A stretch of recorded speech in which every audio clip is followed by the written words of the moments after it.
انسانی زندگی میں آزمائشیں اور مشکل وقت آنا ایک فطرتی امر ہے۔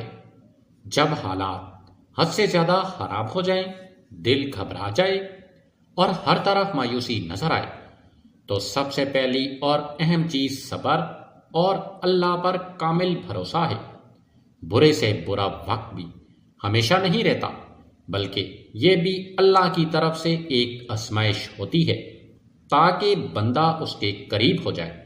سب سے پہلے نماز کی پابندی کو مضبوط کریں، خاص طور پر فجر اور عشاء کی نماز دل کو سکون دیتی ہے اور انسان کو ہمت عطا کرتی ہے۔ اس کے ساتھ ساتھ توبہ و استغفار کو اپنی زندگی کا حصہ بنائیں، کیونکہ گناہ مشکلات کو بڑھاتے ہیں اور استغفار رزق اور آسانیوں کا سبب بنتا ہے۔ مشکل وقت میں درج ذیل کلمات گھروں میں کثرت سے پڑھنے چاہیے۔ استغفر اللہ ربی من کل ذنب واتوب الیہ، حسبی اللہ لا الہ الا ہو علیہ توکلت وہو رب العرش العظیم، لا حول ولا قوۃ الا باللہ العلی العظیم، یا حی یا قیوم برحمتک استغیث، درود ابراہیمی یا کوئی بھی درود شریف۔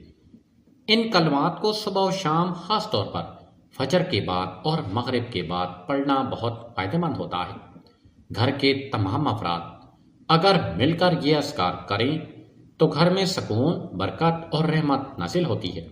ساتھ ہی صدقہ دینے کی عادت ڈالیں، چاہے تھوڑا ہی کیوں نہ ہو، کیونکہ صدقہ مصیبت کو ٹال دیتا ہے۔ اللہ سے دعا کریں، رو کر مانگیں، دل کھول کر بات کریں۔ یاد رکھیں، اللہ اپنے بندے کو کبھی تنہا نہیں چھوڑتا۔ مشکل کے بعد آسانی ضرور آتی ہے، بس یقین مضبوط رکھیں۔